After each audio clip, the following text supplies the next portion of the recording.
Aisha Marshall, welcome back. We've been here before, but you're a mommy now. But I'm a mommy now. I'm a mamacita. A mamacita.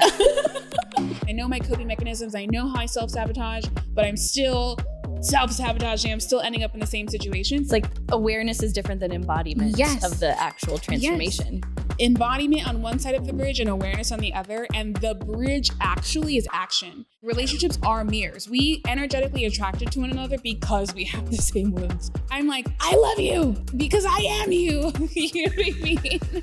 We have had conflict and we have had resolution.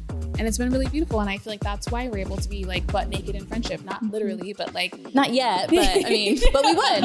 What would you say are the biggest patterns that block us from having the depth of connection and friendship that we desire? I would say that there's one big one is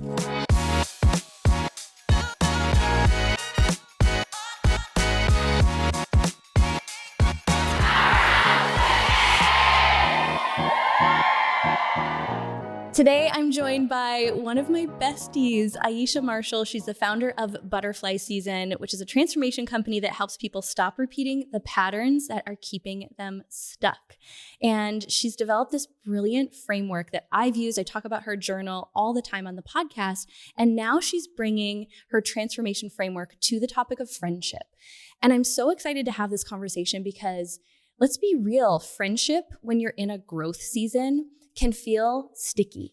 It can be the source of triggers. It can be a mirror. And we're going to talk about that today in how to use those triggers where your friendships and your relationships are mirroring back to you what needs to shift as a catalyst for some of the most profound change you've ever experienced. Aisha Marshall, welcome back to Powerhouse Women. Thank you. Thank you for having me. This is like, home. Been here before. We've been here before, but you're a mommy now. But I'm a mommy now. I'm a mamacita. A mamacita. We still need to make that real. And I was thinking about that. This might be like your first podcast interview since becoming a mom. When I left the house this morning, Cam was like, is this your first podcast, like post-motherhood? And I'm like, it is. Oh my goodness. Yeah. I mean. I'm a different person. This is like the exclusive. It really, thank you. Thank you. I would have been kind of pissed if you gave it to anyone else, but thank you. Yeah. And it's been so cool to get a front row seat to watch you step into this next phase. I mean, we talk so much in Powerhouse about identity, death, and rebirth, and we really got to usher one another into the most profound death and rebirth either of us have ever been through. Like, unknowingly. Mm-hmm. Like, in hindsight, I'm like, oh my God, we 100% did that. Yeah. But like going into it, I don't think that we knew. No, we had no idea. No. Yeah.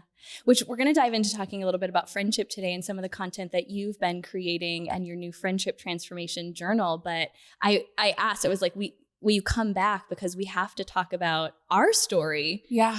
And how it really parallels really what you've created for people to be able to deepen their connections. And it's not at all, I think, how we think we get to deeper friendships or deeper connections. Yeah. And it never really is, I feel like. Isn't that so true? Yeah.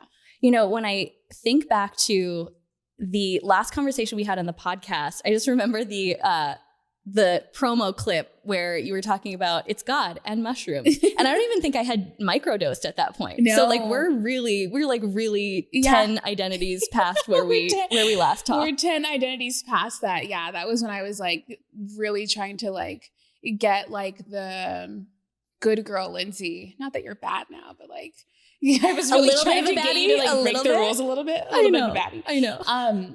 And to be like, hey, come on, try this. This would be really great. Yeah. So yeah, we are literally like 10 iterations. Yeah. So as a new mom in this new identity, how do you even put words to what this season feels like?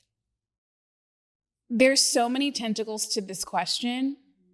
The first one that comes to mind is like, one of the things that I had been working on, and anyone who's familiar with human design and Enneagram, and specifically if you're a projector, you might understand what I'm about to say, but for so long, leading up to pregnancy, leading up to just even deciding to want to have a child, I was trying to get out of the Enneagram 3 type and into being a projector because those are my two personality types. And define what those mean for anyone who isn't familiar with the frameworks that they come from. So Enneagram 3 is achiever, doer, very go. Typically, I feel like generators are like an Enneagram 3. Like you have the energy to do all the things, and generator in terms of human design.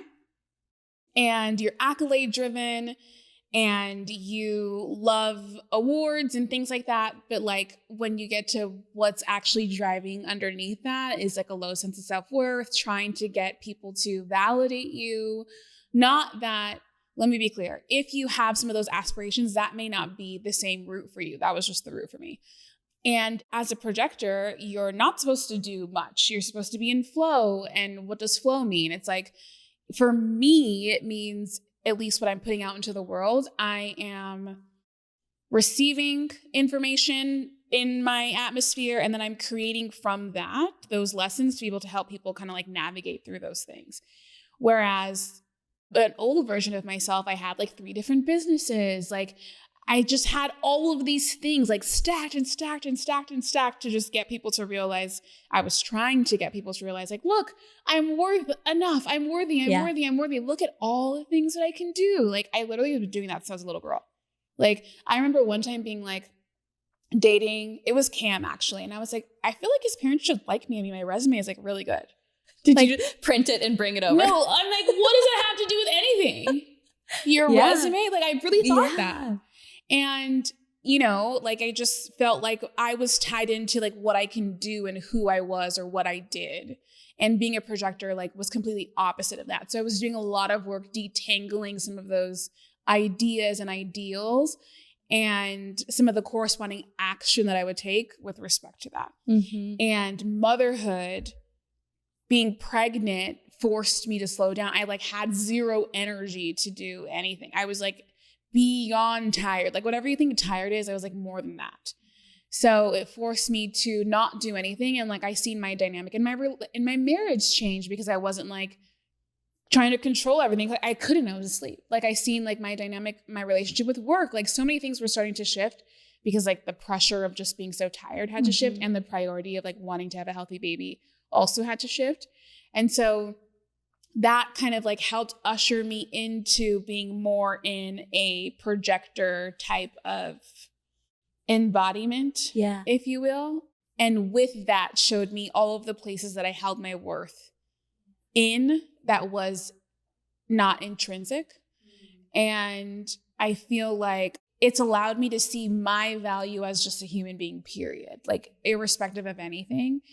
And that's been really beautiful because that trickles into so many areas of my life. Yeah. I remember that day I came over and was just hanging with you and the bebe, and you said something so profound, knowing that we both have healed a lot of the same wounds or always working on the same wounds in terms of where our drive might stem from. And you said to me that you had kind of had this moment where you realized that success to you in this season looks like if you took care of your son well that day, that was a good day. Can you talk a little bit about that, especially for women who are in the trenches of motherhood, early stage motherhood, because there can be this pressure. We look at what everyone else is doing, everyone else who's killing it, has this new launch, new, 6-figure month, whatever. And then success to you in that season might look radically different. Yeah. So, I really have to accredit Priscilla for this. If you're like an OG Powerhouse, Priscilla. A long time ago when she had just had her second baby, I was still in my like Enneagram 3. I can run. I would always say like I run fast, meaning like I can do all the things. You want me to launch a business? I can do it in 2 weeks. Like I can do the things. And I told her like, let me know when you're ready to run fast because we can run fast together. That could be really cool. Like I can have somebody that And she had made a comment to me. She was like, you know what? I'm just in a season where like I am intentionally slow. And I just feel like my number one priority is like being the best mom I can be. And that means that like I can't run, period. Like I can't run fast right now. Like family's first. And like you hear people say family's first. You're like, yeah, family's first. And then you have a family and you're like, family's first. Like from like, I don't know, the depth of you, like your DNA, you're like, oh my gosh, like that's the first thing. So that was a long time ago. I never thought, I'm going to keep this in the back of my head to use this later when I need it, when I'm like struggling. But in the early stages of motherhood, like you're on demand, like every 3 hours you're feeding, you're putting down for nap, like you're just a slave. I've been there. You literally have alarms set for everything. Everything. I have these, because if not, I'm like, I don't know where I'm at. Where's the schedule? Where's he's fussy, then I'm fussy. This is just a mess. Yeah. And so while I was working, I'm also working on, consulting work, butterfly season. And I just felt like, oh, he's not going down for his nap. Like, I'm not going to be able to get this and this and this and this and this done. And they were like extra things. And I felt like when my energy was like that, his energy was like, I'm not going to go down quick. It takes him longer to settle. It's like X, Y, and Z, which makes sense because they regulate their nervous system based off of you, which is really interesting because projectors can't create their own energy. They borrow from other people. And so your baby is doing that with you. And if my energy is elsewhere doing all of the things, I can feel that in how he reacts to me. And so I was it clicked. I'm like, oh my God, he's fussier when I'm anxious because I'm just trying to settle him down really quick. And then I'm not doing X, Y, Z, or I'm missing cues. In early motherhood, you're just trying to say what's a sleepy cue? What's a hungry cue? What's a this cue? What's a that cue? And it's pattern recognition, really. Projectors are great at pattern recognition. And I would miss cues because mentally I was somewhere else. And so I'm like, you know what? Today I would wake up in the morning and be like, my first priority is being a great fucking mom. Yeah. I just need to know. And so I'm not going to be perfect, but that's my number one priority. And then second to that is going to be work. And how can I figure out how I can work in my dynamic in my relationship or ask people for help? Shocking. Which is never the first on my list, working on that. But that allowed me to be how can I tap on my husband to help me in different areas? And I can just be a great mom and then also be great at what I do. And so that I feel changed the entire dynamic of my relationship with my son in how I relate to him, raising him day to day. I'm just gonna be the best mom. How can I do that today? And I love the way you speak to it, not even having my own children, but being someone who can relate to that drive and that feeling. I feel my version of what slowed me down was so different, but realizing that there was a previous version of me that could not rest. I couldn't just be present. I couldn't be still. So I relate to that so much. And I think the way that you speak to it is going to resonate with a lot of women listening. So I want to talk now about the work piece and how work is fitting in, because you've birthed literally this beautiful second journal kind of off the back of your butterfly season framework in the midst of this motherhood season. I know it had kind of been percolating and you'd been thinking about it, but talk a little bit about how the creation of this newest journal, the Friendship Transformation Journal, has felt different in this season of motherhood. So context matters. Yeah. I'm really glad that you asked the first question of my actual transformation just as me, who I am in motherhood, because that journey from Enneagram 3 to projector, we'll call it, has been a self-worth journey. Realizing what is self-worth even, what does that mean for me? How do you build self-worth? I thought self-worth and confidence were the same thing, but they're not. And when someone's yeah, I think, it's a self-worth issue. I'm I'm very confident, not the same thing. And so in that journey, I picture it having glasses and sometimes they're foggy or they have stuff on and you can't see, and it's just cleaning the glasses. And the more and more you clean your own glasses, the more and more you can actually see yourself, how powerful you are, what you've created. And I'm going to be clear with my words because some words trigger me. You're powerful. I don't know what that means tangibly. Am I strong? Can I lift a lot of weights? Is my energy powerful? What does that mean? How do you feel? And so when I mean powerful, I mean what your impact could be, what you can create, what your energy feels like, how you show up, all of those things. And I feel when my self-worth was at a lower level, I couldn't actually see who I was truly. I couldn't see what other people were able to even see in me. Yeah. And so in that journey, I was able to actually see what butterfly season is. I never, I knew it worked. I knew I created a framework, a method, but I didn't know that I created a method, if that makes sense. I didn't know that I invented a method to get into your subconscious and create transformation from that. I knew it, but I didn't know it. I couldn't see it. Yeah. I couldn't see myself. And with that, as a projector, how I work is I go through something and I guess maybe I'm intellectualizing it or making sense of how, if this happens again, what's the pattern in here that I can recognize so that I can just use this as a framework to repeat and use it to guide me in this situation again. And when I was going through like my first transformation or my first just like, I don't know, self-worth I guess. It's like, I picture it like a spiral. It's like you're constantly going through the same patterns, but you have more awareness the next time and you're just like, you're still progressing, but you're not like going in a circle only.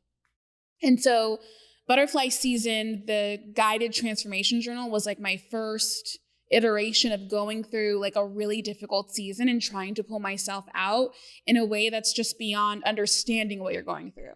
Because I feel like you get in an awareness loop, right? Like I know all of the things, I know my triggers, I know my coping mechanisms, I know how I self-sabotage, but I'm still self-sabotaging. I'm still ending up in the same situations. It's like awareness is different than embodiment of the actual transformation. Yes. And I would say that you have embodiment on one side of the bridge and awareness on the other. And the bridge actually is action. And that's where people make a mistake. Like you don't take action. You feel like, because I know better, that I do better, but those two don't equal the same thing. And so when I built that framework, I was like, okay, I can use this for Butterfly Season. And then I was realizing, oh, I'm also going through another like rebirth or death really in relationships. I don't feel like I've been quite reborn yet in that space at the time. And let me just like write down what I'm going through, because I think that when I'm on the other side of this could also be a journal for people wanting deeper relationships in their life. Yeah.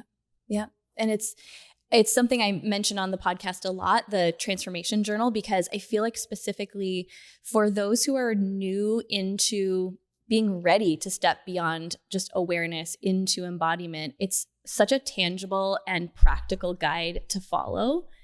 And now the way that you're applying that framework to specific areas that tend to be triggers, like our relationships. I know you're working on another one for parents that's modeled after your journey into motherhood. I think it helps for those that maybe aren't as, maybe their brain doesn't work the same way that yours does to be able to recognize patterns. It gives us that insight into the first piece, which is awareness, because awareness comes before embodiment.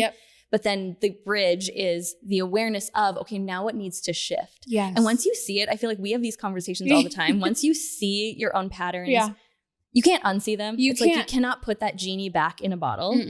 And that's what I love so much about the friendship that we've cultivated, is it becomes this mirror. I think also because we have similar wounds, but they express in different ways, or we are surrounded by people who, you give me insight into people in my life that I don't think the same way as them, or I don't have the same wounds. And that ultimately is, I think, the foundation of building truly connected friendships, is like we've been willing to go to the depths of the things that we are healing and be really in the mess of it. And that's something that was really new for me. So you keep saying like we have the same wounds, and we do. Anyone listening that's like, I don't relate to my friend group, or I do relate to my friend group, but I'm not in this way and I want deeper relationships. Like relationships are mirrors. We energetically attracted to one another because we have the same wounds. You know, that's so true. It's because of that. Like, I'm like, I love you. And it's like, because I am you. You know what I mean? We have the same patterns. And so that's what happens when you're calling in friendships. And that's what this journal takes you through. If you want different types of friendships, deeper relationships where you're not there's in betrayal, whatever, competition, one-upping, there's something inside you that is attracting that relationship. And sometimes it doesn't always end up in a way where both people in the container are trying to work on themselves together and also like progressing together.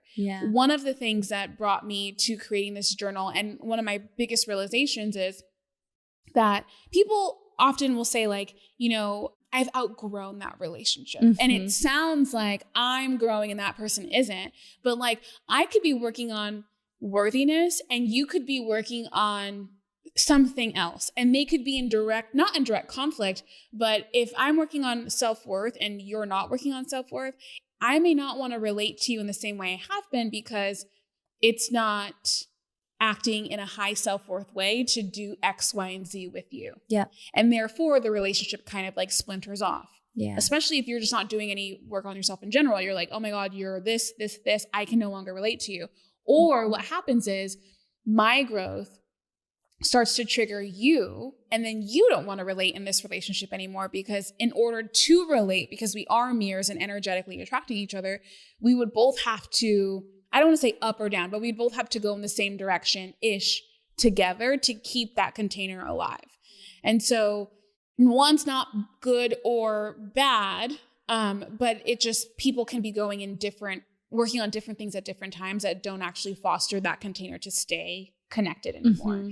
And so I'm grateful that it just so happens that everything we're doing ends up mirroring each other's growth, because I feel like the growth pattern ends up being like this for the two of us. It's like we're both working on something. I tell you what I'm learning, that helps me go higher. You tell me what you're learning, that helps you go higher. Like we're just kind of ping-ponging back and forth on what we're working on, which has fostered this container to allow us to deepen the relationship together. And that's, I don't want to say unusual, because that's what I would hope that this journal is able to help people with, but it's not often that can happen in relationships.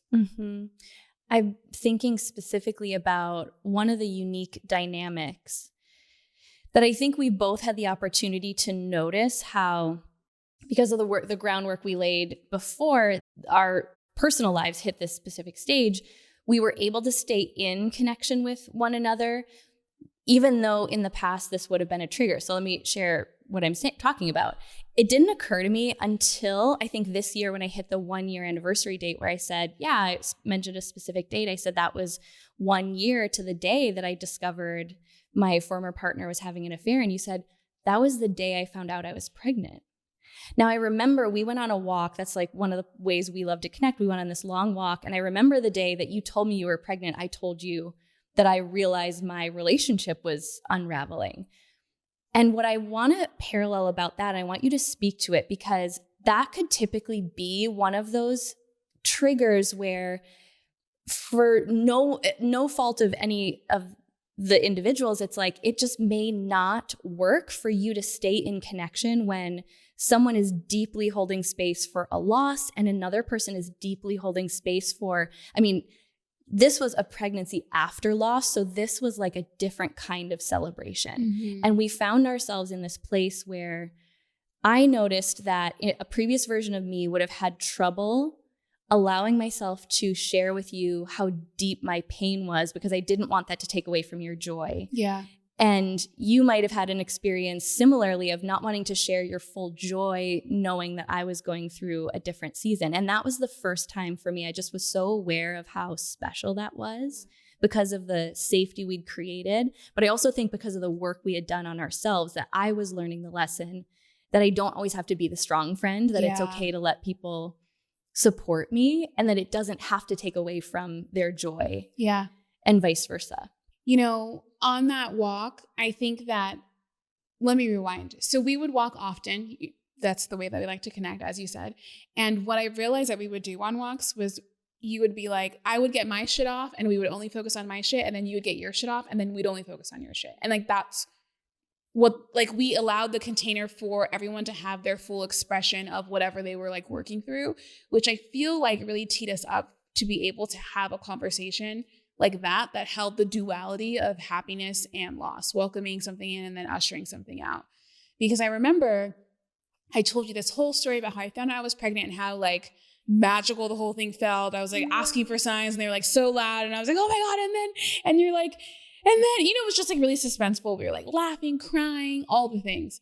And then you're like, oh, and I'm like, okay, your turn. Like, what do you got going on? And you're like, well, and I remember being like, oh my God, like what, why did you like, I didn't have to, like, I just, there was so many emotions. Like, why wasn't it the first thing we talked about? Like, you're, wanting to hold all the space for you in that season, which I feel like a previous version of me felt like, oh my God, mine was too much. We can't hold this. But you were like, I trust this enough to be able to hold both. And you were the one that was really reassuring in that conversation. That was like, no, like, I'm happy for you. I'm so happy for you. And then I was crying because what I shared, and I knew that, you wanted children. And so then I'm like, oh my God, like, how do we have space for it all? But being able to even dialogue that was what I was thinking and then what you were thinking. And then like, just like, it just allowed, I don't know, this like ebb and flow of the actual emotions that we're experiencing in real time to like unravel, but then also have that constant reassurance in the actual conversation that like, I'm here for you. What do you need? How can we do X, Y, and Z? And one other thing was you kind of like setting the tone and saying like, I am still so happy for you. I want you to include me in these things. I'm excited for you to bring this baby, and it's our baby. Like I'll be in my masculine energy on the walk, so you can be in your feminine on the walk. I would like make her walk on the inside curb. Yes. I was your daddy for those walks. Yeah. So like it was a really beautiful unfolding, but I think that because we set those containers up in smaller, low stakes conversations in the beginning, when this felt like it was a lot to speak about on both ends, we both still felt safe to like operate in that way too. Yeah. If we were to put this, we meaning you, into like practical advice for maybe a friendship that they are in different seasons, what would be your advice for the person listening to this who deeply wants to stay connected? They want to nurture that friendship, even though they might be in different seasons from someone that they deeply love. What would be some tangible advice that you could give for how to navigate and maybe even use it as an opportunity to grow closer? Yeah. So in the journal, part of the framework walks you through understanding yourself first. Because if you don't have a stronger sense of self when you're trying to deepen a relationship or a container, it makes it difficult for you to say what you mean, be clear in what you need in response to what you mean. And then like, I don't want to say have metrics, but have something to look to, like a shared agreement between the two of you that can push the relationship forward. And so it guides you through understanding, let's just say, you know, I'm wanting to mend or I want to deepen a relationship with you, but I feel like maybe we're in a cocoon season. It's like kind of rocky. I'm doing something a little bit different. You're doing something a little bit different, but there was a time where we were really close. Having a clear sense of myself in terms of like what I'm working through, what's triggering me. Maybe, here's an example, I people please a lot. And so then maybe I just defer to what you want to talk to in the conversation and nothing is ever talked. We never talk about what I'm going through. And so when I leave the conversation, I feel drained. I feel like you don't really know me. I feel like I'm only here to listen, like all of the things. But before there was a time where, and maybe it's because you're going through a tougher season, right? And there was a time where I felt like there was a shared experience, or maybe there was never a time where there was a shared experience. I'm just realizing that I'm a people pleaser now and I don't like how I feel when I leave relationships. Like leave meaning like walk out of the room or go home. And having that understanding about yourself gives you the tools to be able to explain, like in order to deepen a friendship, you have to be able to work through the hard stuff. There's no relationship that I have that is like 10 out of 10 quality deep have we not had something that we've had to like communicate about, resistance, conflict, and then work through it and like create a stronger foundation from that. And so having the clear sense of self, you're able to say, hey, I've been working on people pleasing, and I realize that when I show up in relationships with my friends, I'm really good at listening. I'm really good at like asking great questions, but I'm not really good at like bringing up myself or even saying like, hey, can we talk about something that I want to go through? Mm-hmm. And so I don't think that it's your intention to hog up the entire conversation. I mean, you wouldn't say it like that, but I don't think we find other words. It's your intention to never ask me about me, but I also don't bring myself up. And so sometimes when I leave, I feel like I'm never considered in the relationship. Mm-hmm. And so I'm trying to speak up more, but also it would be helpful if you kind of ask me about me and that we have like that back and forth dialogue. Mm-hmm. So what I did there is I identified what I'm working on. I identified like what comes up for me. I'm not placing any blame. I'm saying what I want to continue to do in the relationship. I'm saying what would be helpful if you can do for me, like what I need from you. And then I've stated clearly what I need. And now if I come to your house again and you don't bring up anything or you distance yourself from me because I've said, then I know where the relationship stands and I can move forward accordingly.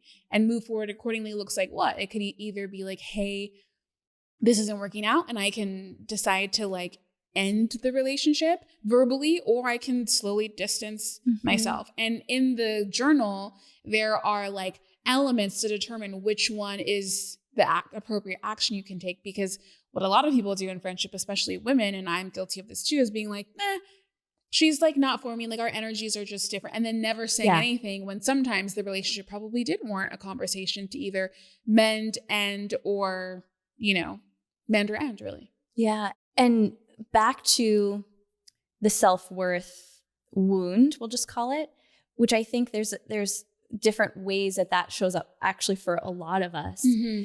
Realizing that, and I've noticed this in dating, that sometimes because I'm wounded, I want to default to like the friendship version of it would be like, oh yeah, we just outgrew each other. Mm-hmm. They couldn't meet me where I'm at. But really what I'm saying is like, there's still a disconnect and it hurts and I can't figure out why. And there's probably something for me to own. It's like underneath that, getting to the authenticity is actually where the breakthrough happens, even if the friendship mirror was meant to show you something about yourself or show you what you really want in a relationship or in a dating relationship. And then you can move forward. But I noticed that element in myself where it was like, my feelings are hurt. And so I want to bring this like, nope, this person just couldn't meet me. And that is just a mask for the deeper insecurity, fear, wound that if we meet each other in that place, that's where connection actually can happen. Right. It's so true. And oftentimes we don't have language to make sense of like what we're feeling. True. So we opt out to things that sound like they may fit, which to your point is a mask. And that was difficult for me in my journey. I was like, okay, I know that I'm feeling this, but what does that actually correlate to in terms of action, right? So if it's in dating, you may feel X, and so your protection mechanism is, I'm better than you, whatever. I'm not saying that this is what happened. Yeah. No, I definitely have that. Like that is one of the manifestations of, it's like, I've done more work than you. Yes. These unhealed boys out here on these apps. And I'm like, no. I don't know enough about these unhealed boys to know if they're healed or not. Right. All I know is something's being triggered and I don't like it. My ego doesn't like it. Right. Mm-hmm. And so then we say something to push ourselves higher. And I feel like that's an instance where you can be like, oh, okay, I'm saying something to make me sound better than the other person or make me feel better than the other person. What does that really mean? And the journal has a easy framework, like a list to show you. If you're feeling this, you might actually need this. Like these are the emotions that correlate with the corresponding needs. When you can figure out what you need and then give yourself that thing, you end up disarming the ego to actually do and take action in the area that you want, whether that be in relationships romantically or in friendships. And so you can, once you hear it, it might take a little bit of practice, but once you hear it, you can't unhear it. And then I catch myself being like, well, they just like, X, Y, and Z. And I'm like, oh, I did it again. I said something to prop myself up energetically in my own mind above this person. What am I saying their action means about me? If in dating relationships, if someone's acting weird, I may, under the surface, the wound, think that like they don't like me or that I'm rejected. And therefore I'm like, oh yeah, well, he doesn't actually, whatever thing. When actually I'm like, oh, I feel this. And so I don't want to feel that. So I have to make them smaller. Yeah. It's funny because I've said this to you and so many of my girlfriends that it's been this beautiful season where I feel like in my female friendships, I'm learning so much about the type of relationship I want with a future partner. And so bonus for the friendship transformation journal, it could also be a dating transformation journal. No, literally. But really, because it's all the same energy. It's all the same energy. Yeah. And I was going to say, it's all the same thing. It's just friendships. What's the added layer is just sex. Like, I don't want to say just sex because that's a really huge part of it. Yeah. But it is how you relate to somebody no matter what, even though this is specific to friendships, everything around you is a mirror. And that's probably one of the most triggering things that you'll hear or realize that I didn't used to understand when people said like how you feel about yourself is like your external reality, but it actually is when you pull it all the way down to just the wound itself, how you show up in life the lens in which you look at things through. Remember I was talking about the glasses and having them foggy and then cleaning them and then finally seeing myself. Picture yourself with those lenses in every area of life. Like you can be moving through life and have such a low sense of self-worth that you read a text message wrong. That's not even what it said. But you interpreted that way because your lens is, no one likes me and no one wants to be my friend and no one XYZ. So any action someone takes, you're looking at it through that lens. And it's not until you clear those glasses that you can see yourself for how you're operating, other people for how they're operating, and then you can start to create the relationships, the life, the money, the success, the whatever, how you want it to be. But so long as your glasses are like foggy or dirty or whatever, you can't see fully to take the appropriate action. Gosh, it's so true.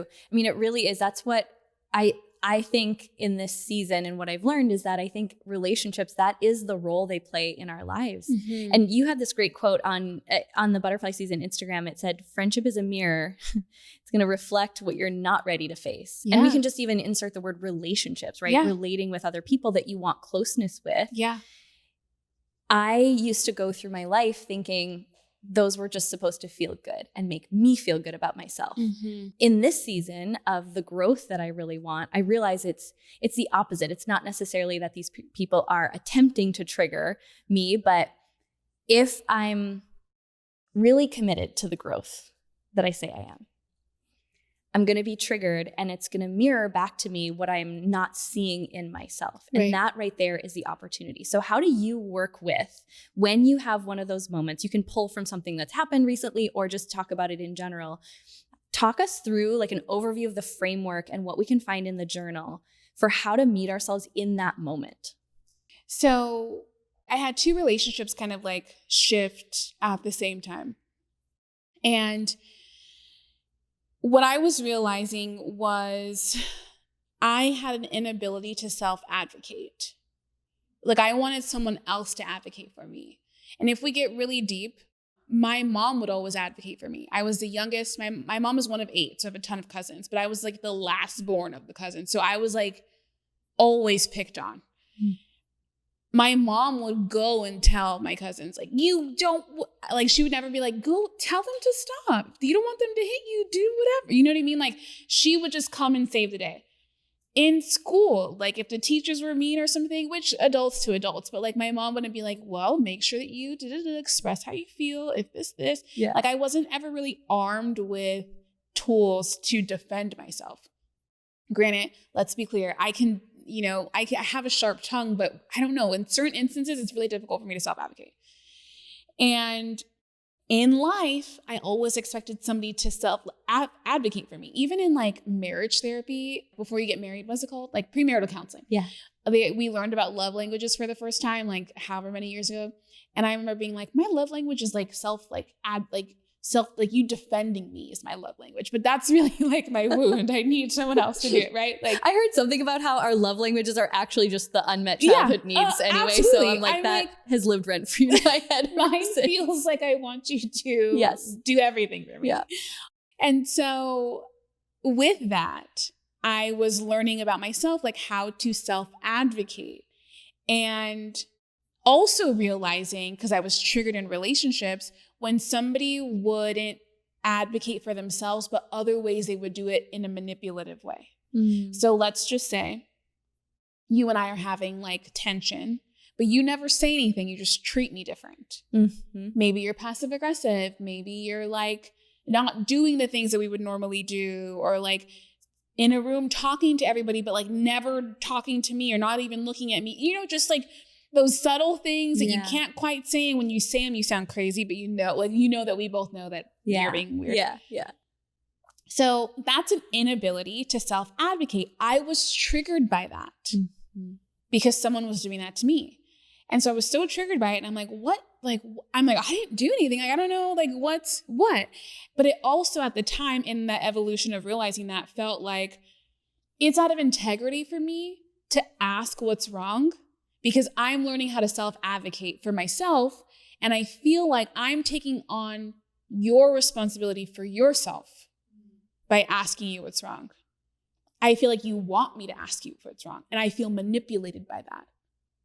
And so I'm like, okay, how do I move through this? Like, I'm being triggered by this. What do I feel like that's saying about me? I'm working on self-advocating, and I'm like, okay. And then I realized in a separate relationship, I was doing the same exact thing. Isn't that wild how I feel like when I'm in a lesson, I'll get a parallel where I see myself in both people sides. Mm-hmm. Yeah. Both people. And it was literally the same day. And I'm like, and when you see, you cannot see. When I like connected those dots, I'm like, oh, I'm also doing that. I'm also like in a group chat, not responding. I'm like not acting like my normal self. Or if they'll text me, I'm just like liking it or hearting it or like really short answers. Like I'm visibly being different. And then what ends up happening is I'm causing that person to reach out more, to like try to like temperature check, right? But you're not being like cold enough for them to like say what's wrong, but they know. And so I was like, okay, I'm not doing this. Like if I'm expecting this person to self-advocate and I'm not gonna person A and I'm not gonna reach out and say, hey, what's wrong? I need to say what's wrong with, like, I can't have it both ways. So I literally messaged the person. I'm like, hey, I feel like this, and this. This hurt my feelings. This is why I've been acting this way. It didn't feel right. It doesn't feel right for me anymore to just pretend like nothing. I know that you can probably feel it. I feel it. This is my new boundary around this. I love you so much. I still want to continue our relationship. I'm just saying that this is like where I'm at with this thing. Yeah. And they're like, okay, like you're totally right. I didn't mean anything by it. I'm so sorry. Just a joke. I love you. Respect your boundary. Left it at that. And I was like, okay, like, so you can have repair, but I had to remove my inability to self-advocate and my ability to manipulate someone else to ask me what's wrong. Yeah. Because I can't do it myself. Oof. I know. Thank goodness we have the journal to help walk us through that, because I could put myself in the shoes of someone listening who's like, but how did you come to that awareness? And it's because you've worked with this framework, you developed the framework, but now the journal, especially having guided prompts, and then going through them, but then going back into your life and now watching with new awareness. And I think that is it's just something good for us to tell people to look for where you might be on the other side of the thing that's triggering you. Because I actually feel like when we're committed to growth, the universe, God, whatever you believe, will show you. It's like if you're actually committed to a breakthrough in an area, you'll get the answer. Yep, it's just going to usually have you see where the same place that you feel like a victim, maybe you're playing the role of the villain in another dynamic. And that's the harder one to look at. No, it really is. And what I realized too, in that story, the journal makes it so much more low stakes. So what's difficult for me in journals is open-endedness. Like if you just ask me an open-ended question and sometimes you get there, but sometimes you don't know how to like sift through your own mess. The journal will guide you through just from how you feel, take you to the first emotion that this relationship made you feel. And from that, we'll show you these are the corresponding needs that correlate with this emotion. How do you feel about that? When have you not had that need met? What can you do? Okay, now in your relationship, like where can you set a boundary? Do you need to release this friendship? What does that look like, releasing your friendship? Like it's a very clear container to guide you through being able to see yourself. Yeah. I can reiterate that parallel scenario really well because I used the framework to do it. But the journal will guide you through your emotions, your needs, your unmet needs, how to meet those needs. It'll help you realize the dynamics in your friendships. And then if you're using a friendship, you take a friendship through you on the exercises. Each exercise compounds on each other. So you can't just open the journal at page, 50, and then just do an exercise that day. You would start from the beginning and work your way through it. And so if you're like the question you asked in the beginning, if you're in like a funky season in a relationship, you can figure out, is it a caterpillar season where we're kind of like unaware, or in a cocoon season where we have awareness of what's going on and I can have language to it and speak to it? Or is this a butterfly season relationship, which I would say that you and I are in right now, that like allows for the depth, is a great container to continue to grow, be vulnerable, like butt naked friendship where you're like, I can be my whole truest authentic self in this situation and not feel like, oh, is she going to feel this way? Yeah. So, this is important to talk about because especially understanding that the journal is going to help you even evaluate where friendships might be and the ones that you may need to release. I think it's important to talk about grief, friendship grief. And you had this great post a few days ago as well about, sometimes it's the grief of, yes, like releasing the person, the attachment, the expectation, but sometimes we actually have to grieve the person we became in that dynamic that we can no longer be. Mm-hmm. Can you just speak to that a little bit? Because outgrowing friendships, when it's a true, authentic, like, okay, I've explored this, my role in it, and it is time for there to just be distance or to completely cut ties, that grief is so real. It really is. And I would argue and say that grief is the most important process of transformation. And when you hear transformation, I think we see like that bridge analogy that we had, right? Like you have awareness and then you have embodiment. And we just see like, I'm at awareness, how do I get to embodiment? Or you have caterpillar season and you have butterfly season. And you're like, I want to transform. The beautiful part about grief is that there are different levels of grief, not levels, but different stages of grief inside grief, but also inside your transformation. You have caterpillar season. There's grief in there. That's the grief of like, oh my God, like there are these patterns everywhere in my life. Like I'm not just people pleasing in my friendship. I'm people pleasing in my relationship with my partner. I'm people pleasing with my mom. I'm people pleasing with my employees, my coworkers. And then you have the grief of cocoon season and you're like, I'm grieving who I was before, how much easier life kind of felt when I didn't know anything about myself. And then you have butterfly season where you're having the difficult decision to release probably like friendships that you would have loved to go deeper with in those seasons.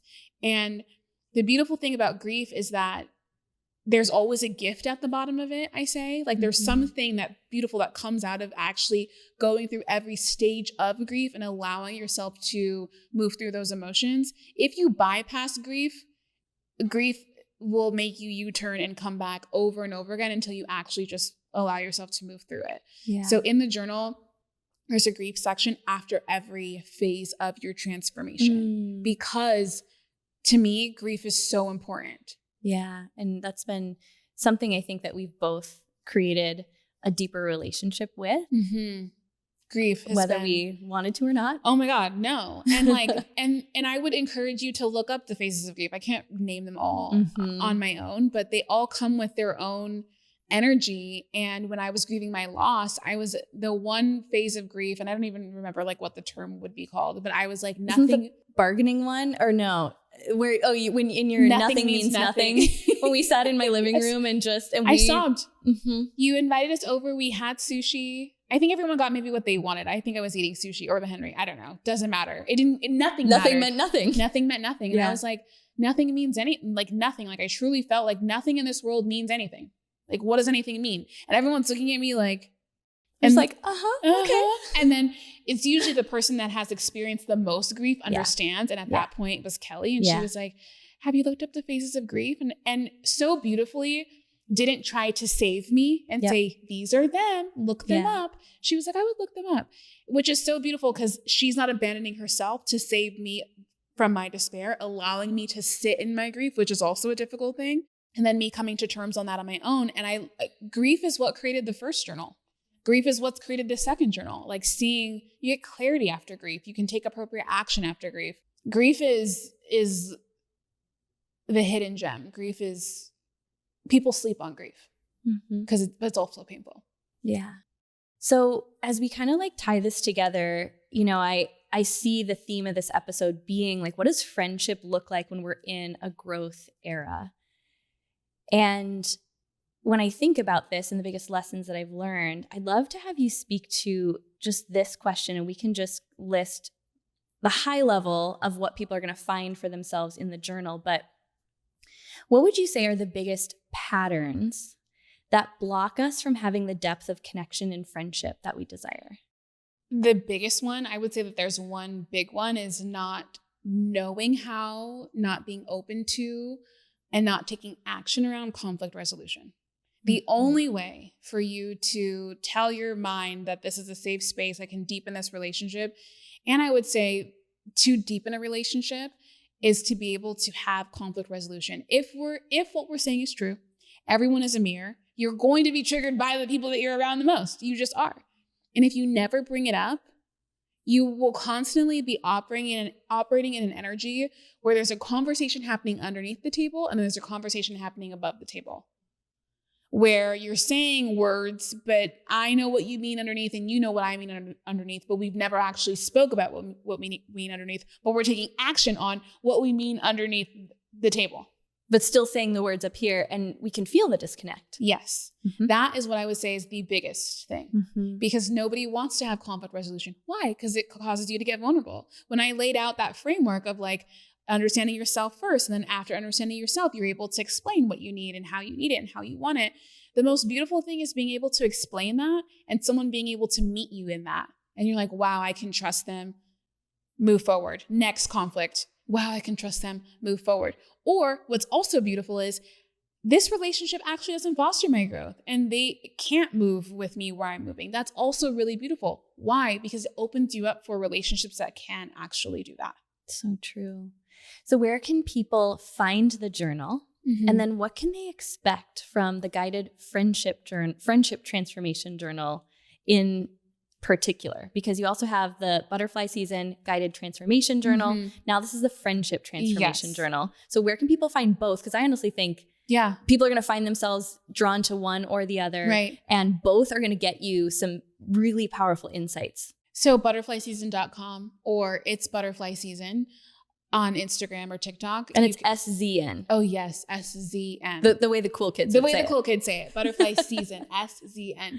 And the guided transformation journal really allows you to kind of pick your poison in terms of what are you focusing on first.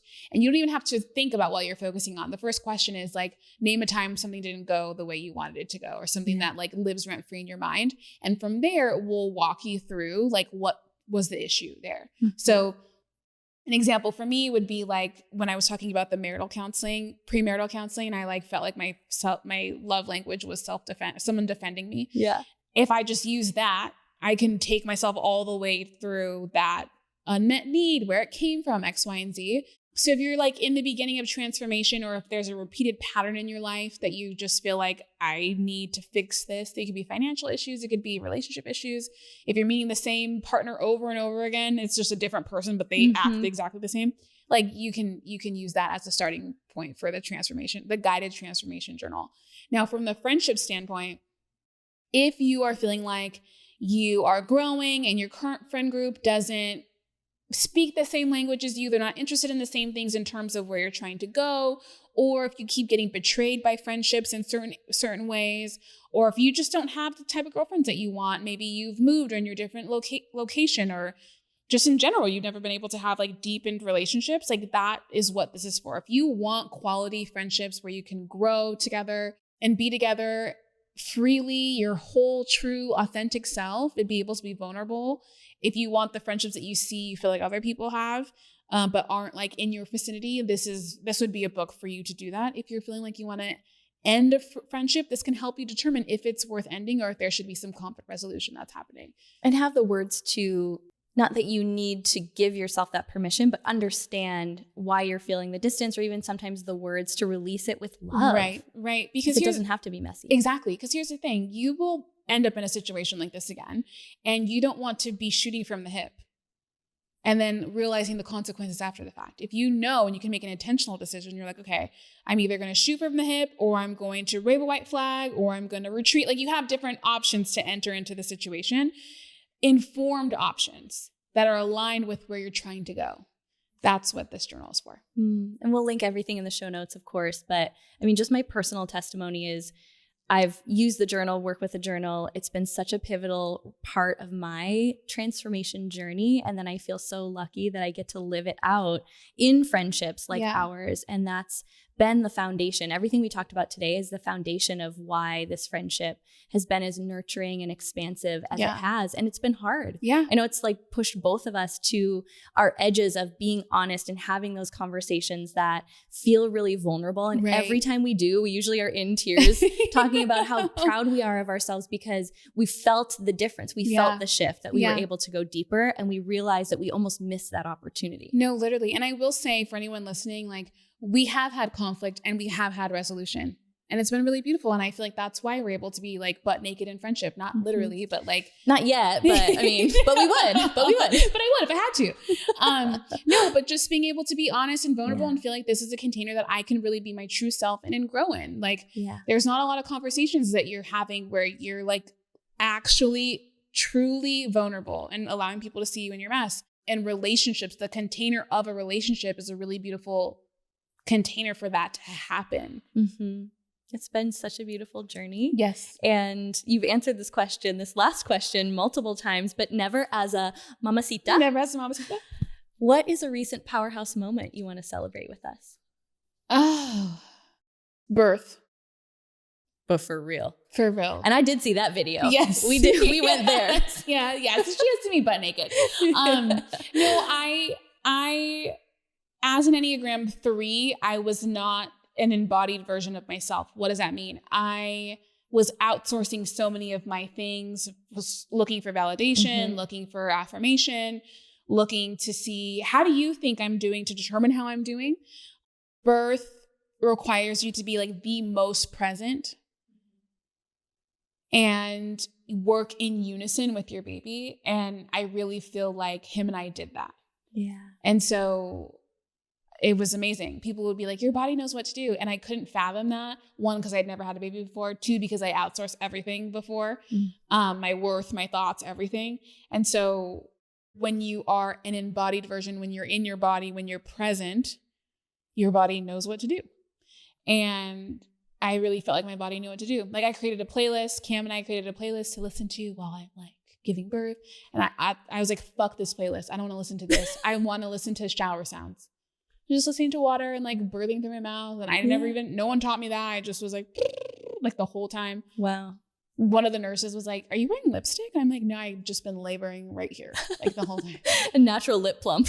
Yeah. So I'm proud of myself for that. I'm very, very proud. I'm proud of me and my son. Like we really worked together and I feel that. And